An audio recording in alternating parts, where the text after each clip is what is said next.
From side hustles to success stories, this is the Finance Ghost plugged in with Capitec, where we explore what it really takes to build a business in South Africa. This episode features Makomborero Motezo, founder of TheHungryMute, purveyors of the finest gourmet brownies.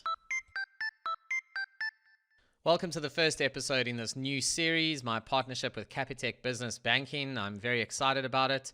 And we are aiming in this podcast series to bring you just wonderful stories of South African entrepreneurs, as well as some really useful resources, stuff you can learn from, stories to inspire you, and lessons from the real world of these South African entrepreneurs and what they are out there building.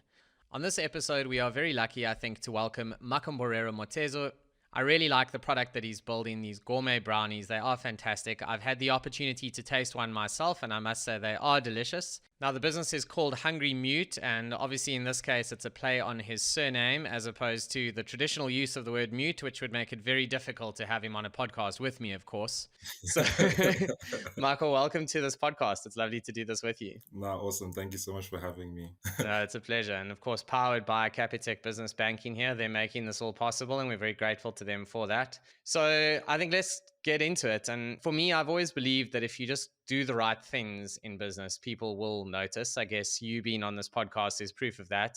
You know, the Capitec team have seen what you're up to, and you got onto their radar and they suggested you as a great guest. And from the chat that we had before this podcast, it was very clear to me that they were 100% right.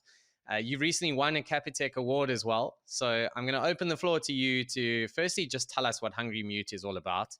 And then secondly, tell us about this Capitec award and how you got noticed. So, as you mentioned, my name is Mako, also known as Mako Makomborero, and I am the founder of TheHungryMute, which is a food design studio.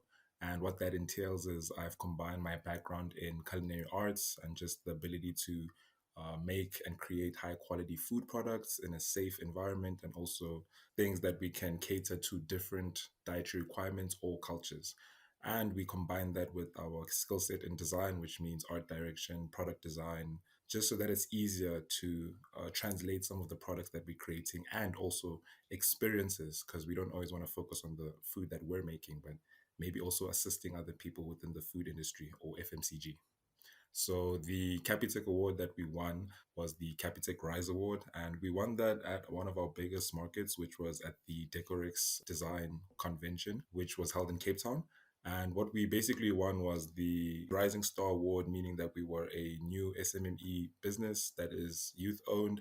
And we came to become finalists through a selection of panelists that got to go around the Capitec Handmade Africa environment that was there at the Decorex Convention Center. Did you feed them brownies? Was this part of their decision? Yeah, that's the crazy part. As I'm getting there, we were the only brownie company or food stall that was kind of situated in this convention center that's not associated with actual design, Decorex. So Amazing. they selected us based on the hospitality we gave, our product design, our brownies, the quality of them, and also just the unique variation of flavors and dietary options for people to purchase from. Yeah, I think it's really clever, right? Because you wouldn't traditionally think, okay, I'm a food business, let me go to something like Decorex. And yet, because you see yourself in such a design flavor and with that lens as well, there you were. And look at what's come from that. It just shows if you can find innovative ways to put yourself out there, including in places where people might not expect to find you, you just broaden your reach and you broaden your appeal in the process, right? And a whole bunch of new people can find you. I think that's a key learning there. 100%. You know, as you look at it today, you have this successful brand. It's a very cool brand. I would certainly encourage listeners to go and check out the website, check out the socials, just look for TheHungryMute. And if you find a whole bunch of really cool looking brownies, you are firmly in the right place, I promise. But like so many businesses, you know, it was humble beginnings here. And that's always a very inspiring story, I think, when people build something up from just a little bit of an idea and a dream and a bit of experimentation. And then suddenly they wake up one day and they have this wonderful business. There's so many like that. What was the backstory here? What was the inspiration for getting you to start this business? How did it actually happen? So to track back and just try get you as much information as I can, it was when I was in high school. Already had an idea. They already entertained the idea of what you have to study when you're done here. And I was already doing screen printing on t-shirts with my friend. So I just always wanted to be a part of something that makes high quality items. Because I saw sneaker brands like Nike. My mother would travel a lot with her work. So I would always used to ask for sneakers I'd see on the internet, because I lived on the internet, trying to find how to see the sneaker, the design of it, the quality of it, and just the people who are buying it. It was just always related to quality. And I wanted to be associated with an industry that has quality. So that was going to be making something, design, and food. After I went to an exchange program in grade 11 for a German exchange program, I took German as a language.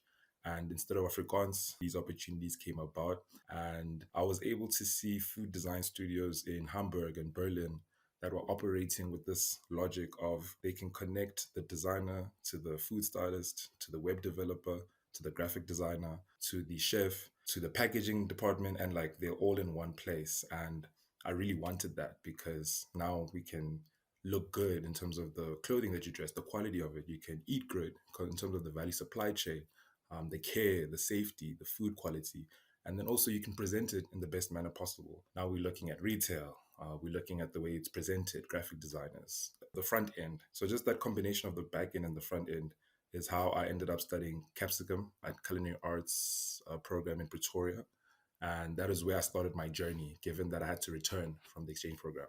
Such a lovely story, actually. And there's just so much in there to unpack. I think the one thing that jumped out at me is that you started out not with food, but with t-shirts and design. And I think, again, when you talk about the business and you talk about it through this design lens, the food is almost the product. I think later on it had to become something where obviously you went and studied this and everything else, but you have a design lens. So it's Yeah. very much about what will this end product not just taste like, but also look like, which I think is quite interesting. And we'll talk more about that later in the show. Another thing to just pick up on, or I actually wanted to ask you, is how good is your German? It must have been a pretty interesting experience to go and travel to Germany. Ich sprach in Deutsch, ja. Ich heiße Mako und ich bin Food Designer. After that, it just goes away because, like, now it's been, what, 6 years? I hope to be speaking many languages because food, you don't have to speak to someone to get the logic or the recipe or the flavor.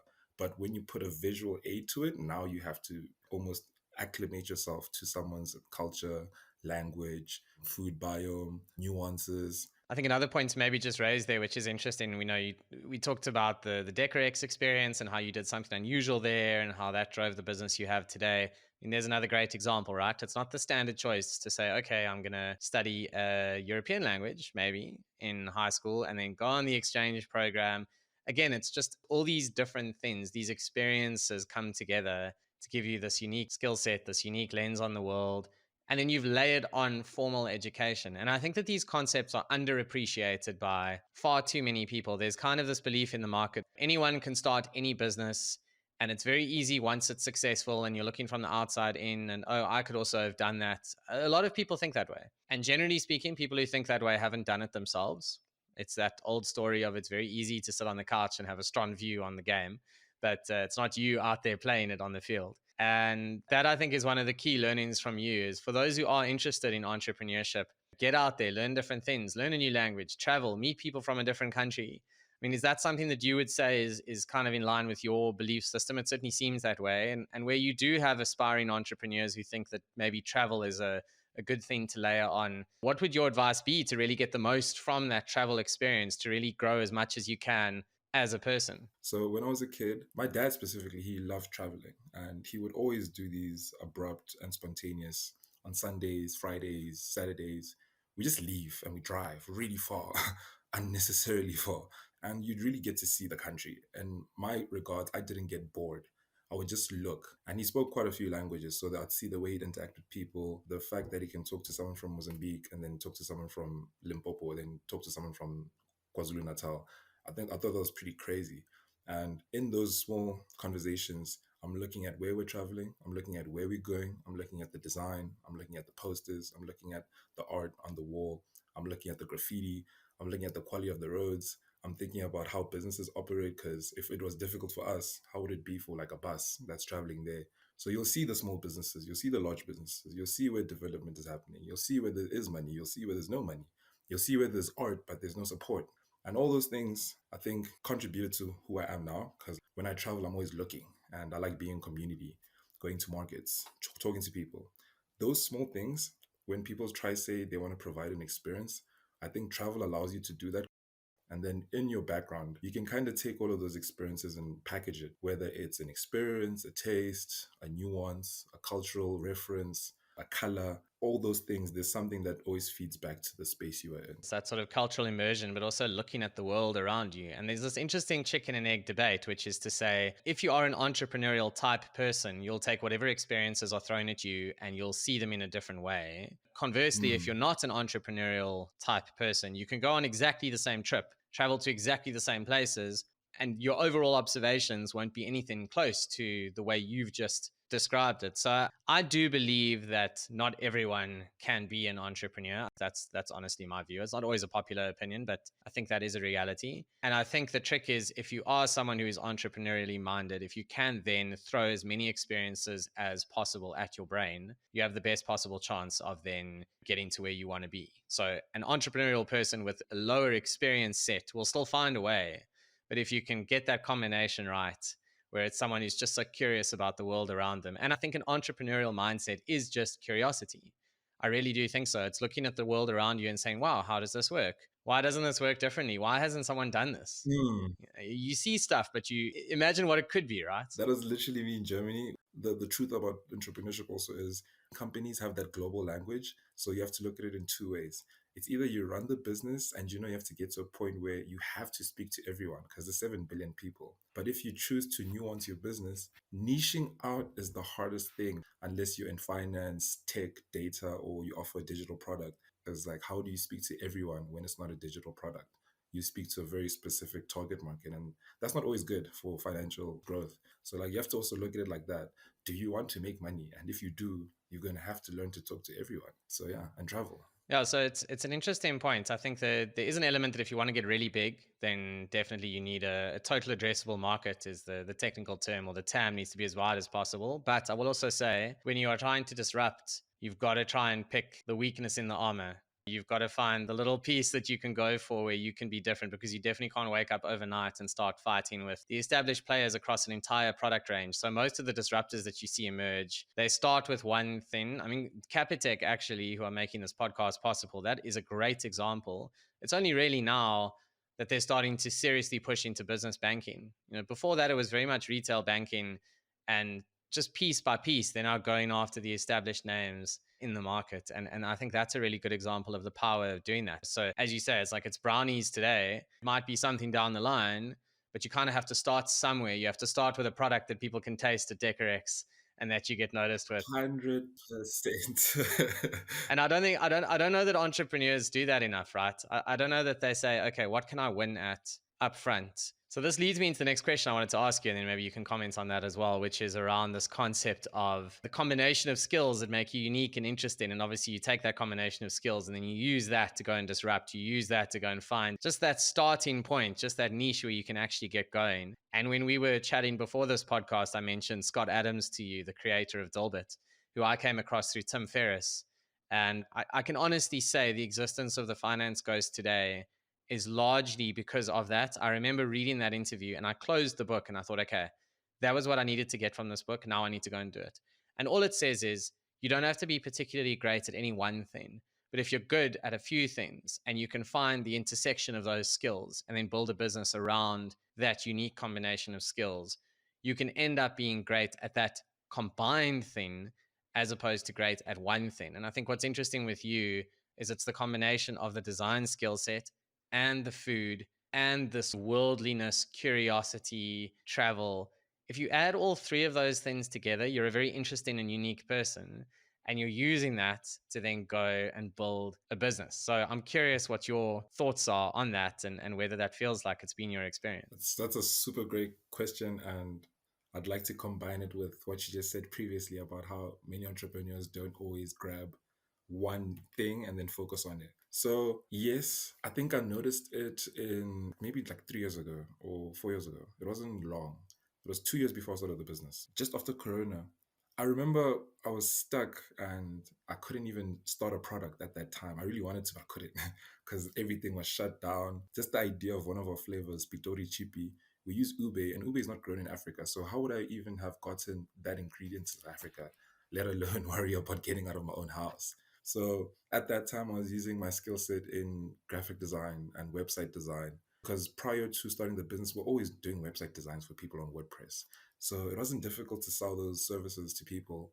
And as time slowly increased and the lockdown parameters released and got a little bit calmed down, I started noticing something unique. So as the people I assisted in design got open and money started flowing again in the economy, they wanted services in food and products and small things like birthdays, weddings, baby celebrations, or even like a baby shower. And I was thinking to myself, I find it interesting how all these clients are all still being funneled through me, and I'm still doing the same creative services, but I went from design into now making muffins and then packaging them, or making biscuits and I'm packaging and labeling them, and I'm designing the boxes and the die lines, or making a bridal shoot and we now creative directing how the food should look and what the plating and catering should look like.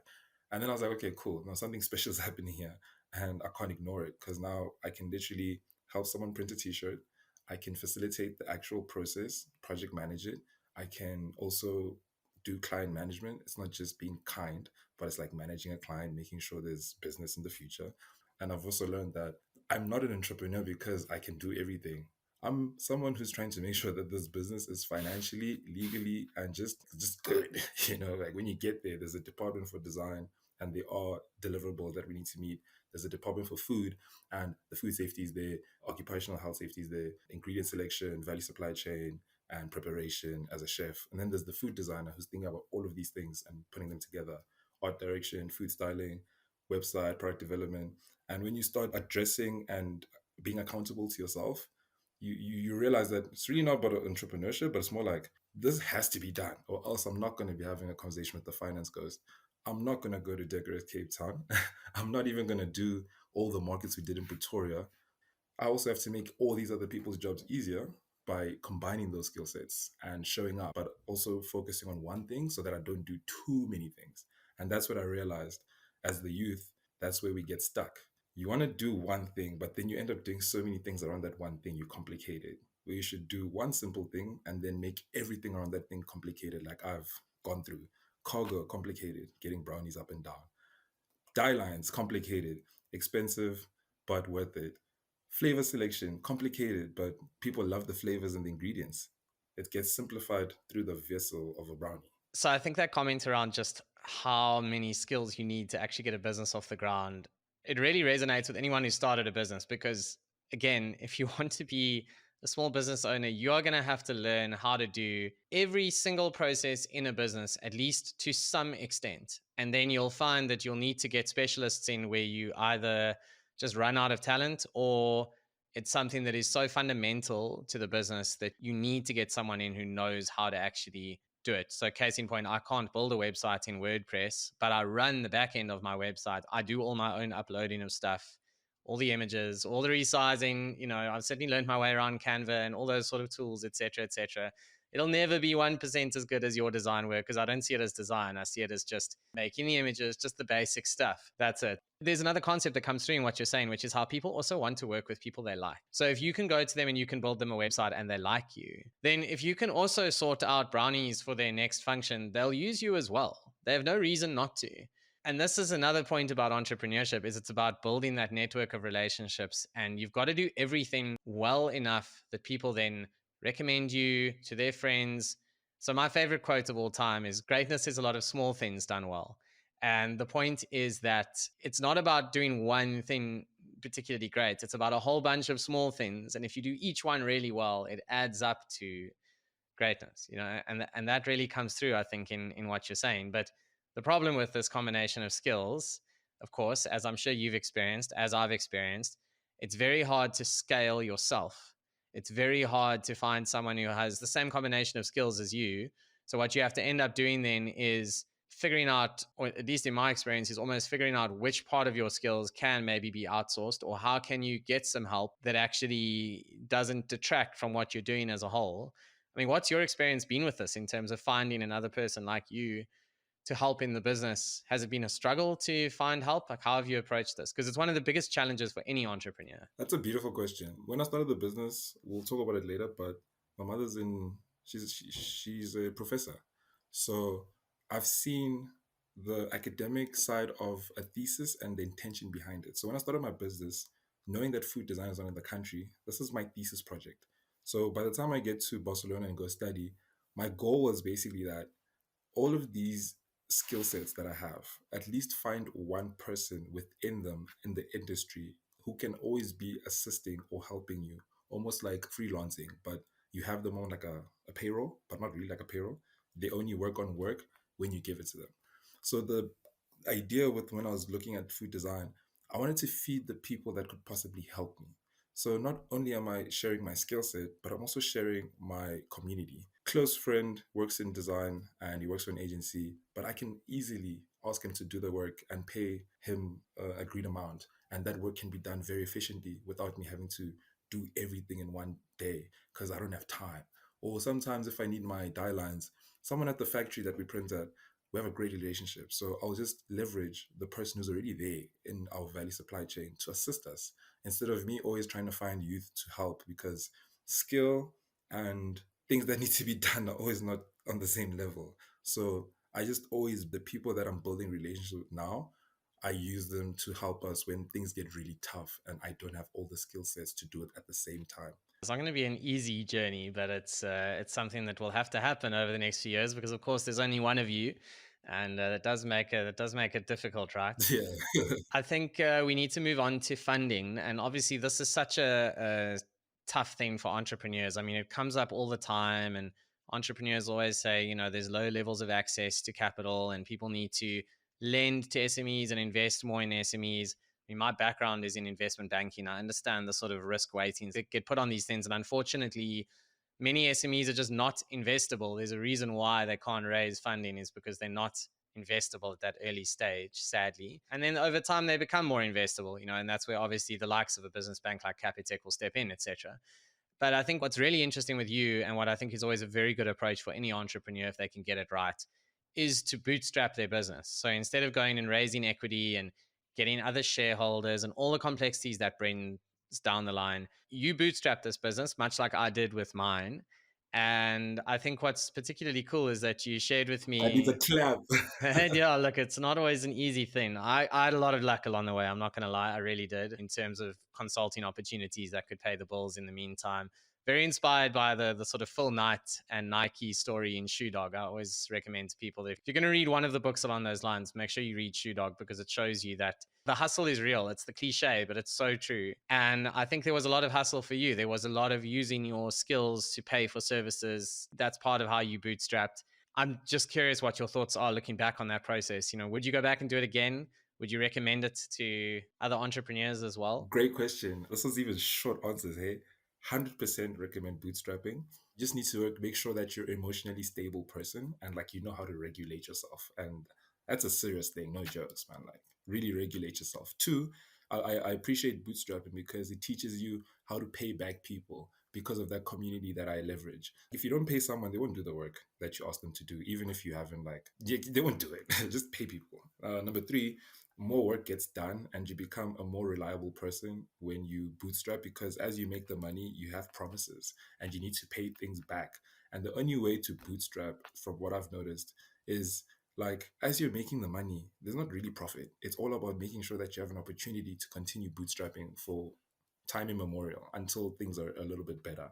And it's super great, it's super amazing, and it's taught me so many lessons that I don't think being invested in would have showed me because it's different when you have to pay for cargo and you know that the money you made 2 weeks ago has to stay. Or it's different when I have to ask that one person. One thing I'm proud of, I don't ask a lot of people for money, which is great because I'm not here to become a credit facility's best customer.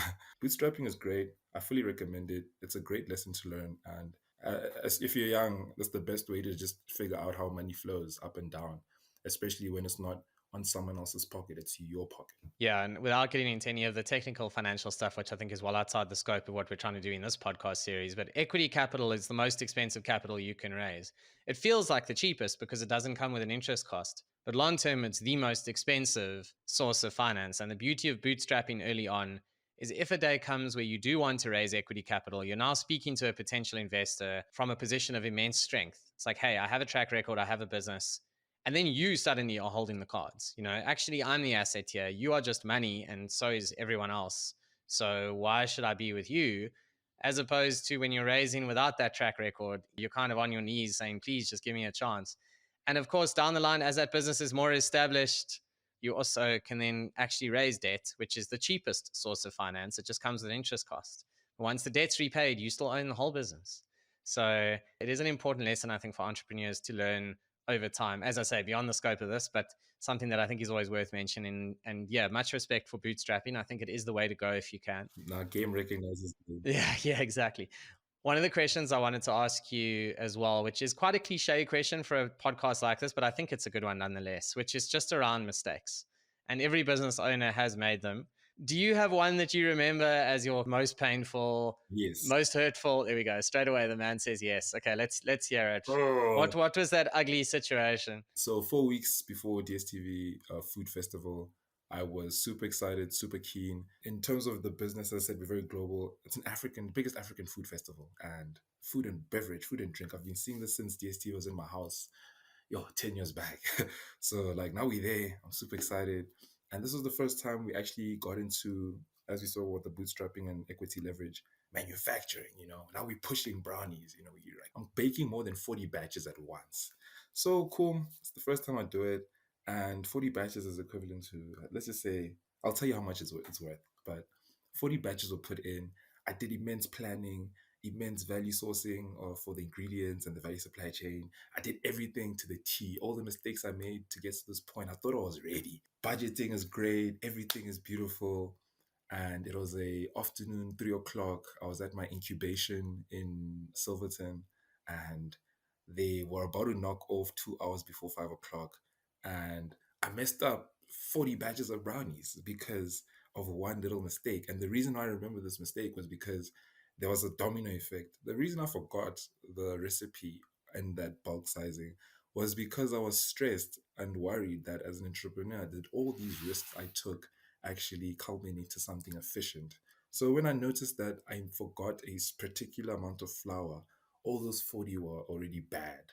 And I think to yourself, oh, I hope you didn't waste them. No, I didn't waste them. We found a way to resuscitate them, but they just want that quality that got me to DSTV, if you can get what I'm saying. So now I was stuck with all of these things and like, oh, I was dead. I was 2 days before the show. I didn't want to do it anymore. We had designed a new bar table. It wasn't done. There's so many things going wrong. And like that batch was worth 16,000 Rand. And I'm looking at this, I'm just like, oh, that could have been profit plus markup. I'm like, mm. And it had a real knock on effect, but I had to get over myself. I did the show. We didn't sell out. People bought. Great. SA Tourism saw us and they loved one of our flavors. And they were more positive than they were negatives, but I'd never lost so much money like that on my own accord under a business structure. So yeah, that was the biggest mistake, I guess. Yeah, no, it hurts. I mean, I can imagine. And this is the problem with the food business, right? You're only as good as your last product. The last thing that someone tasted, you've got this one shot. They're probably going to buy something from you, possibly only ever once, maybe, or you'll get repeat customers and they'll come through. Hmm. It's got to be good every single time. That really is difficult. And especially when you're doing a show that size or whatever. So, yeah, it's not a joke. Again, if entrepreneurship was easy, absolutely everyone would be doing it. But they are not. And this is just one of the 100 reasons why not. May that be your biggest ever mistake. I will tell you, in the greater scheme of where you're heading in your life, 16K, I think you said, is thankfully not a lot versus where you're going to take this thing. So Yeah. may it stay that way. Yeah. I think looking to the future as we start to finish the podcast off, just in terms of the next few years for you strategically, where is your ambition with this business? What would move the dial to get you there? And let's face it, people might be listening to this podcast and I'm sure they'll be thinking, wow, this is an impressive young entrepreneur. We need to chat to this guy. What kind of conversations do you want to be having? What moves you forward? Oh, that's great. So the first five, I'd say now conversations I'd have would be financial investment in terms of not just money, but like someone who comes through and says, "No, listen, I know you want a distribution center. I know you want to like set up a shop. I know it's not an outlet. It needs to be able to bake, produce, package, and ship. Let's have a conversation and get like a maybe 150 square meter and see where we can start from there." Second conversation we'd love to have is maybe speak to people in the packaging industry who have access to creating die lines and just making it easier for us to make more products that aren't always associated to paperboard. Maybe they can assist us with making sealable plastics that are eco-friendly, or they can help us get pouches that we can design and just make it a little bit more efficient in terms of how we package our products. Thirdly, it would be helping us begin our community engagement or NPO. So the idea there is I usually give out brownies to orphanages. because I know that they don't have parents and they have birthdays. So it's a nice way to celebrate someone's birthday without buying a cake. So I'd love to do a lot more giving back because that's super important, just to me at least. The business started in the church, so the community element is super important to me. And having an NPO, a strong one, would be great because Brownie Point is it gives itself so. And then the fourth one would be educational, staunch. I believe in education because as we feed designers, we're feeding into the idea that these are the people that build our world, whether it's financial, digital, design, industrial. These are the people that feed and make our world. So I think it's always good to feed back into education so that we can have more food designers in South Africa. And having more food designers is only going to increase the quality of the food product and also just any food experience relating to our country's food ecosystem. And then the last one would probably just be scaling on a real measure, like IDC chats. Like, how do you get a factory, something like Krispy Kreme in Midrand, where not just a distribution center, but now you got trucks going to markets. We helping youth with jobs for the first 2 years of when they go into varsity. How can we really get people jobs? One thing I've solved for myself when I started this, I worked and now I'm not working, but I'm working for myself. You know, you talked about community there. You clearly are someone who thinks about how what you're building can actually have a positive impact on others. And you've mentioned your family a few times, which is interesting. And I know that you've mentioned to me that your mom is a professor in risk management. I mean, you talked about how, you know, I think you said your dad would pack you guys in as a family and go on these long drives. But the hilarious thing about this, and the universe definitely has a sense of humor, is if I understood correctly, you and your siblings are basically all entrepreneurs who got sent to this mom who is a professor in risk management. I mean, I can imagine the sleepless nights this poor woman has suffered thinking about your businesses.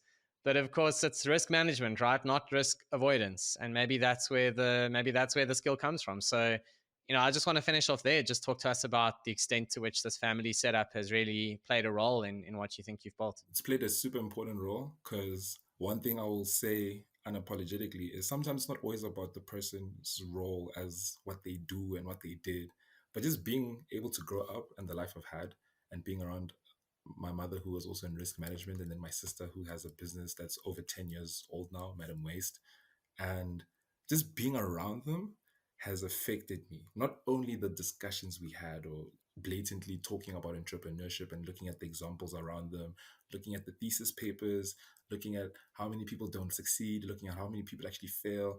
Like there's a lot of youth that don't make it to where I am, and I can appreciate that because that's a fact. It's not my emotion, and it's like I see that through what my mother does and what my sister does, and what my brother shares with me. So they have been super supportive, and I'm not only talking financially, but just the idea that they were willing to hear these risks I took, because I told them 5 years ago what I'm going to do. And it's such a blessing to live through those words that we see that what I actually did is what I said. Thank you so much. I mean, this has been such a great conversation. It's actually been quite a lot longer than we initially planned, but there's been so much to unpack and it's absolutely been worth it. I would encourage anyone listening to this, if you have found this to be an impressive conversation as I have, then go and check out TheHungryMute.co.za. Go and have a look at the delicious brownies. I strongly recommend you don't go on an empty stomach because you will start to convince yourself that you should be hitting the order button, although of course maybe that's what you should be doing. So go and look at it when you're hungry. Go and buy some brownies. My thanks to Capitec Business Banking for making this podcast possible and for just putting the spotlight on such a great, feel-good South African story. We really are such an innovative, creative country, and I think we have an amazing food culture, and it's so good to see this kind of thing coming through. So Mako, I really wish you all the very best, and I do hope you won't be a stranger, and I look forward to seeing this brand go from strength to strength, which I'm very sure it's going to. I am super blessed for the future, and I appreciate the time and the platform. Brilliant. Ciao. Real stories and real people. Yours could be next. Plugged in with Capitec. Capitec is an authorized financial services provider, FSP 4669.